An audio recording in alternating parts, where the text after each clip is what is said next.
పాఠశాల పరిసర ప్రాంతంలో ఉన్నటువంటి అనేక అంశాలను, అనేక గణితాంశాలను సందర్శిస్తాడు.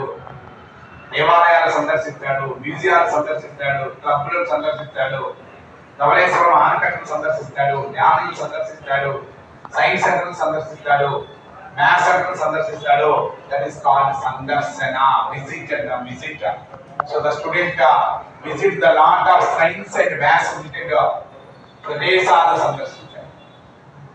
రిలేటెడ్ గా ఉండాలి, మ్యాథ్స్ కావచ్చు, సైన్స్ కావచ్చు, whatever. ధవళేశ్వరం ఆనకట్టను సందర్శింపజేసిన పిల్లలు వచ్చారు. అక్కడ ఉన్నటువంటి ఎన్ని అవి ఉన్నాయి, ఎంత పొడవు ఉంది, ఎంత వెడల్పు ఉంది, ఎంత ఇంట్లో ఉంది, ఎంత అవుట్లో ఉంది, రిలేటెడ్ మ్యాథమెటిక్స్ దర్శిస్తారు. అక్కడ మ్యూజియం సందర్శించాడు. లేదు పోలవరం డ్యామ్ సందర్శించాడు, కాకాసాగర్ డ్యామ్ సందర్శించాడు, ఇక్రిస్టాట్ సందర్శించాడు, వెదర్ రాడార్ సెంటర్ సందర్శించాడు, విశాఖపట్నంలో వెదర్ రాడార్ సందర్శించాడు, జంతర్ మంతర్ ఢిల్లీలో ఉన్న జంతర్ మంతర్ సందర్శించాడు, తిరుపతిలో రీజనల్ సైన్స్ సెంటర్ ఉంది, రీజనల్ సైన్స్ సెంటర్ సందర్శించాడు, బెంగళూరులో Visvesvaraya university of technological museum సందర్శించాడు, హైదరాబాద్ లో బిర్లా మ్యూజియం సందర్శించాడు. So the student visit, whenever the visit it belongs to every ఆసక్తి. అండ్ నెక్స్ట్ వన్ రచనలు వ్యాసంగం చేయడం. రచనా వ్యాసంగం.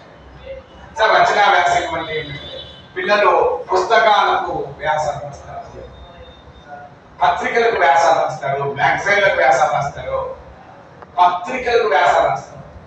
సో మేజర్లీ పిల్లలు పత్రికలకు వ్యాసాలు రాయడం ఆసక్తి. ఈనాడు పేపర్లో హాయ్ బుజ్జి అని పేపర్ వస్తుంది. చిన్న చిన్న బుజ్జీలు రకరకాలైనటువంటి పేపర్స్, అంటే పెద్ద పెద్దవి కాదు, వారికి సంబంధించిన కథలు, కావ్యాలు, చిన్న చిన్న సమస్యలు, పరిష్కారాలు, పసిళ్ళు పత్రికల్లో రాయడం జరుగుతుంది, మ్యాగజైన్ లో రాయడం జరుగుతుంది, పుస్తకాల్లో రాయడం జరుగుతుంది. సో దిస్ ఇలా